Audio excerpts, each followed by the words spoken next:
So apocalypse means revelation, a pulling back of the veil to reveal what is behind the curtain.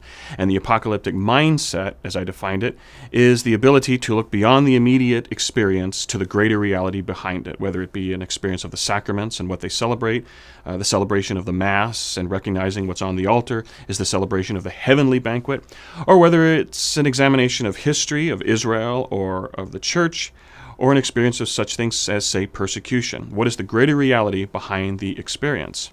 But when we look at the Scriptures, we know that every book in the Bible reveals something about God. But not every book in the Bible is an apocalyptic writing. We have legal codes, such as in the Pentateuch and the Law of Moses. We have prophetic and wisdom literature. We have psalms, poetry, and prayer. In the New Testament, we have the epistles, and so on.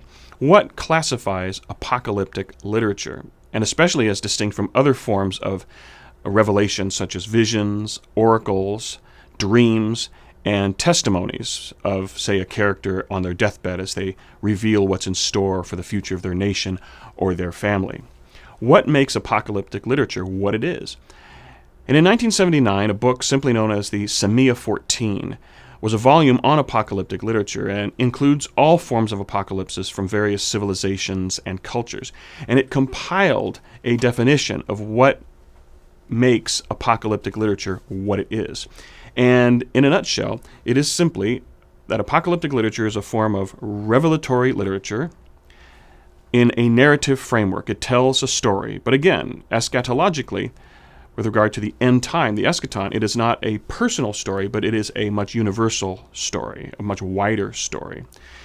So it's a revelatory literature of a narrative framework that is mediated by an otherworldly being, such as an elder from heaven or an angel, to a human recipient who receives the revelation and the otherworldly being interprets it. It deals with a transcendent reality that is both temporal and spatial. Temporal insofar as it deals with time, past, present, and future, and spatial insofar as it deals with location, be it heaven, earth, and other locations on the earth. So this definition is what comprises the characteristics of apocalyptic literature or apocalyptic writings. And apocalyptic literature flourished in a certain period in history, roughly from 200 BC to 200 AD. And during that time, a number of apocalypses were written, two of which are a part of our scriptures. And those two are the book of the prophet Daniel, which was written roughly around 168 to 165 BC, and the book of Revelation in the New Testament, written roughly around the last decade of the first century, 90 to 100 AD. But there were other writings that came during that period which were much more widely known in the early church, and in fact some prayers, some traditional prayers have been taken from some of these writings. I'll talk about those in a second. But there were other writings that emerged, some of which incorporated characters that are well known to us from the scriptures. And the perhaps most notable one, if not the most well known, are the writings about a man known as Enoch, who is featured in the book of Genesis, but mentioned briefly during the portion that discusses the generations between Adam and Noah. Enoch is the father of Methuselah, and where in those generations it would state who the person was, how many children they had, how many years they lived, and then they died. Enoch is a little different from that format. It will say in the book of Genesis, he lived X number of years, he had this many children, and instead of saying he died, it says, then he walked with God and was no longer among us. And a whole tradition of Enoch's experience in heaven as he walked with God has resulted in many stories that are featured in the books of Enoch. And the most prominent, or at least the most notable one, is the first book of Enoch that speaks of his experience of walking with God in heaven. Another notable book is the fourth book of Ezra, who we are familiar with from the book of Ezra in the Old Testament. In the fourth book of Ezra, which is not in the Bible, but is contained in this collection of writings, includes the prayer that we are all familiar with, especially in funerals. Eternal rest grant unto them, O Lord. Let perpetual light shine upon them. May they rest in peace.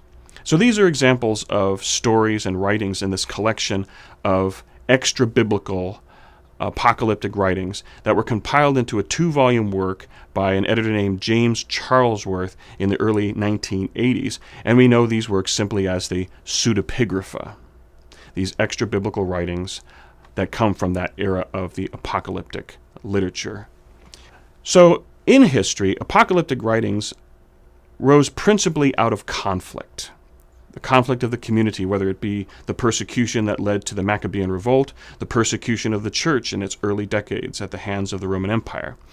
And what apocalyptic literature does not so much predict the future, but rather it gives hope for the future by calling on images and stories from the past and give meaning to the present. So it calls on images of the past to give hope for the future and give meaning and purpose for the present conflict. And it helps people to understand what the present conflict is all about. So in that apocalyptic style, they can see beyond the present conflict to the greater reality. And apocalyptic literature does not predict the future as much as it gives hope for the future by making use of events and images from the past and give meaning and purpose for the present conflict.